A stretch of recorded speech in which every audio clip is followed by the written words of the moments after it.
Welcome to Issues of Contemporary Politics with Dr. Brovkin. Today, my dear subscribers, my listeners, and the guests to this channel, I want to talk about the current events around Venezuela, and more specifically, to assess the impact of what is going on Latin America, on Russia, on Europe, and on Trump's presidency itself. Now, obviously, this is a complex topic, and there's lots and lots of news going on because we're truly living through historical events.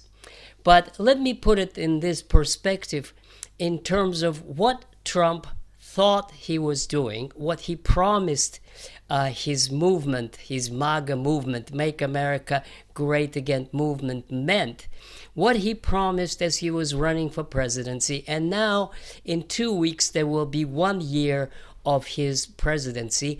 And now we can better see what exactly it actually turns out to be. Now, obviously, I will start with the impact of the latest events on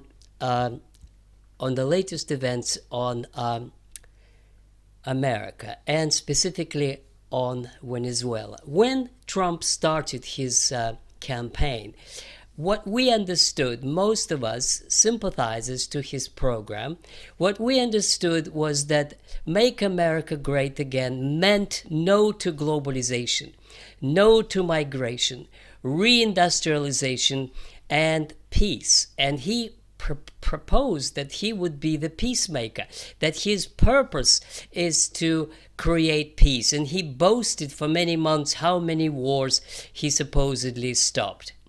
Now, the events of last week show the exact opposite. It's obvious for every observer that what has happened is an act of aggression.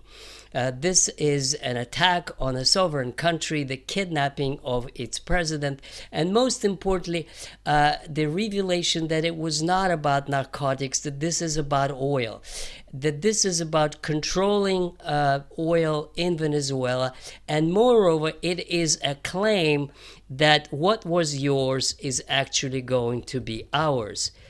In other words, what belonged to Venezuela as an independent nation now will belong to the United States. And as Rubio has explained, the Americans will decide how much oil they will take, how much of it they will give back in some form or another. In other words, they are declaring openly to the Venezuelan people and others that they're depriving Venezuela of its sovereignty.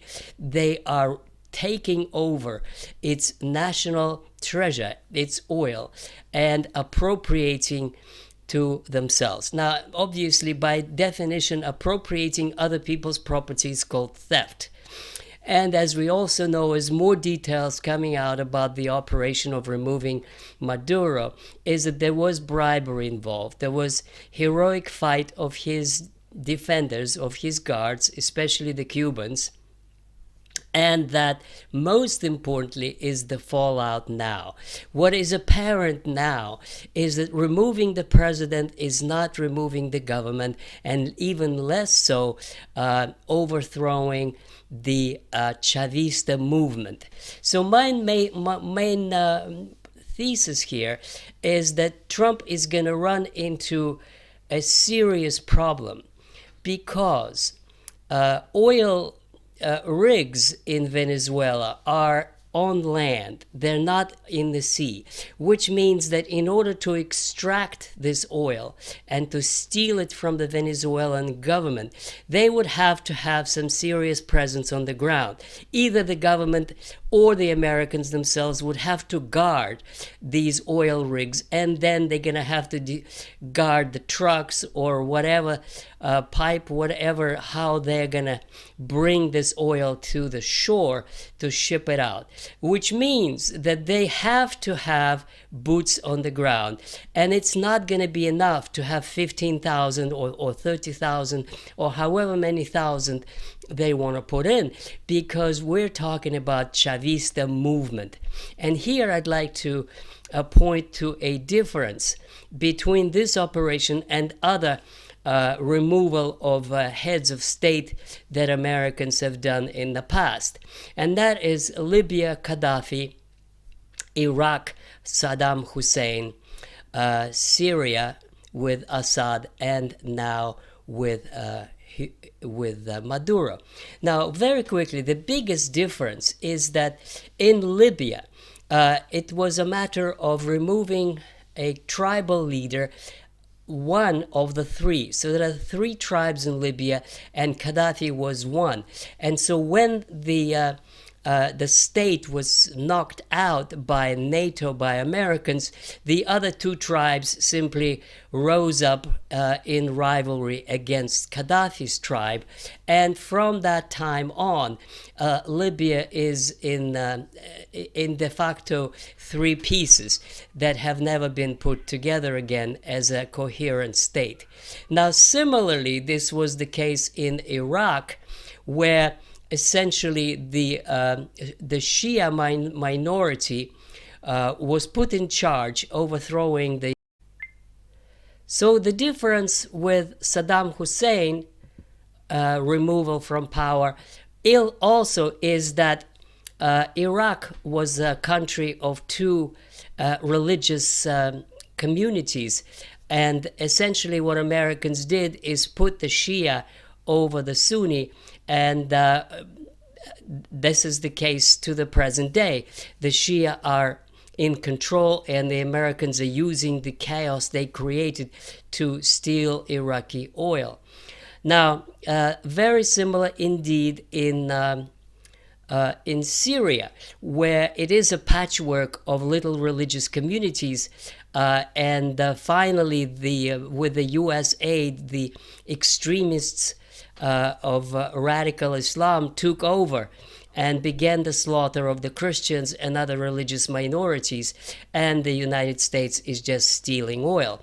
Now, these examples show that the pattern of U.S. action is very similar, but the difference is that in Venezuela, you do have a Chavista movement. It is an actual support of millions of people to a movement that is based on socialist and patriotic removal of imperialists, and specifically American imperialism from a Latin American country. Long historical tradition of independence and popular support. Therefore, it would be extremely difficult for Americans to control this movement. Yes, they can bribe some officials. Yes, they can knock out some specific leaders or even a president, but they would not be able to control a country of 32 million people, which is bigger than Ukraine by twice the size of Ukraine, and that has jungle, rainforest, which is a perfect environment for hiding revolutionary groups and cells and entire armies, as is the case in the neighboring Colombia. So my prognosis is this: yes, they can control the government, but they would not be able to control the resistance movement. That would cost the Americans probably more than the oil that they steal is worth. Now, obviously, by far more important impact of American actions is on the situation in Latin America as such, meaning that there are the majority of Latin American countries, Brazil, Mexico, Colombia, Uruguay, Honduras, and Spain, all of them protested the United States action. In other words, what has become apparent to Latin American countries is that the United States imperialism is still there, that there is no change. And if there is any, it is much more arrogant, it's brazen, it's openly admitted violation of treaties and international law. That is the result of Trump's action. Did America benefit from such image in Latin America? I don't think so. In the long term, Trump's action makes a poor service to the interests of the United States. Now let's look at Europe. The European reaction, of course, showed total hypocrisy. They were very quick to condemn Russian supposed aggression against Ukraine, whereas in fact it was not any aggression, but it was a reaction to Ukraine's attempt to reincorporate the Russian-speaking territories that decided to break off Ukraine precisely because Ukraine, when it split off from the Soviet Union, incorporated areas that were Russian speakers, and they preferred to be in Russia rather than to Ukraine. Moreover, when the Russians take over a province, the citizens of that province acquire the same rights as the Russians in the rest of Russia. In other words, Russian war with Ukraine is not a war of subjugation.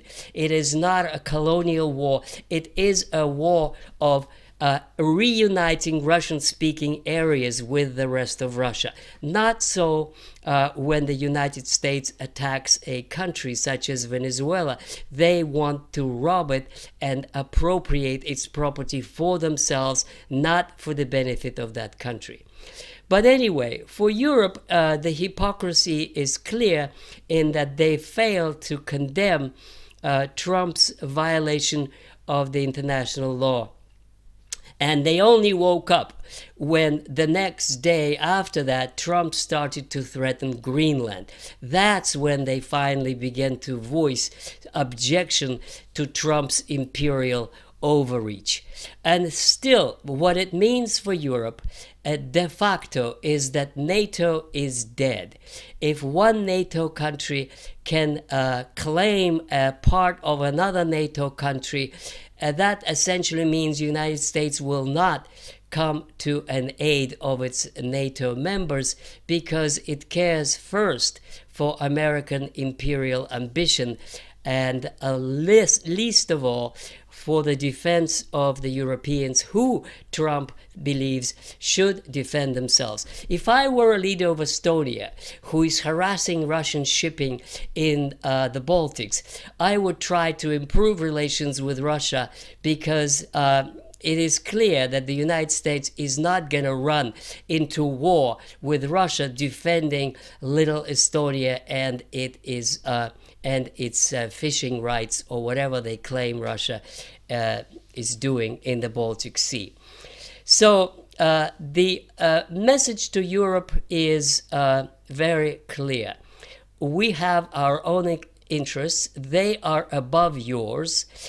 We will impose tariffs on you. We will take over whatever we believe is ours, and you can fend for yourself if you want to. This is Trump's message to Europe. Now let's turn to Trump's message to Russia. It is also quite staring, arrogant, and hostile. First of all, Russia had a military cooperation treaty with Maduro, with Venezuela, and essentially Trump is saying to Russia, we don't care about your treaties, we don't care about your oil interests, we don't care about your investment in Venezuelan oil. This is now ours, get out. And the action was also followed by the seizure of Russian tankers.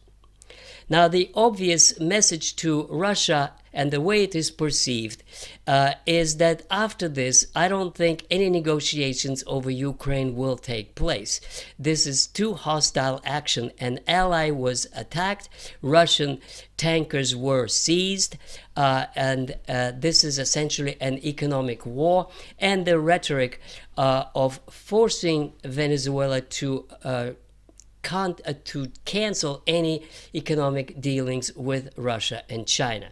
Now, this kind of arrogant assertion of American power at the expense of Russian economic interests generates louder and louder demands in Russia, in the Duma, and among such influential people as philosopher Dugin, who basically say Russia in response should take over all of Ukraine and stop any negotiations with Trump. Now, again, I could add that Trump's reputation in Russia is finished. Nobody would seriously support, even if Putin decides to, nobody would support any negotiation or any agreements with Trump because they're worthless, because Trump violates them whenever he feels like it. And finally, I want to say a few words about these actions on Trump's future. What I think is obvious, for many people is obvious, that this is a violation of American Constitution, this is a violation of international law, but more importantly, I think it is also a drastic departure from the image that Trump presented of himself as a peacemaker. If he is going to bog down in another never-ending war in the jungles of Venezuela, he's finished. He knows it, and that's why he himself admitted that if he loses next year's in the fall 2026 elections to the Congress, they will find ways to impeach him. So, in other words, my argument is that Trump got himself into trouble. Trump showed his real face. And instead of making America great again, he actually revived and continued the arrogant American imperialist ambition in Latin America that turned away from him not only all countries of Latin America, not only fears of him in Europe, not only a breach of any possible accommodation with Russia and China, but a large part of American constituency that used to support him. Trump is digging his own political grave. That is the outcome of his actions. Please subscribe to my book, From Lenin to Putin, and write your comments, and I will see you very soon with another edition of Issues of Contemporary Politics with Dr. Brovkin. Goodbye.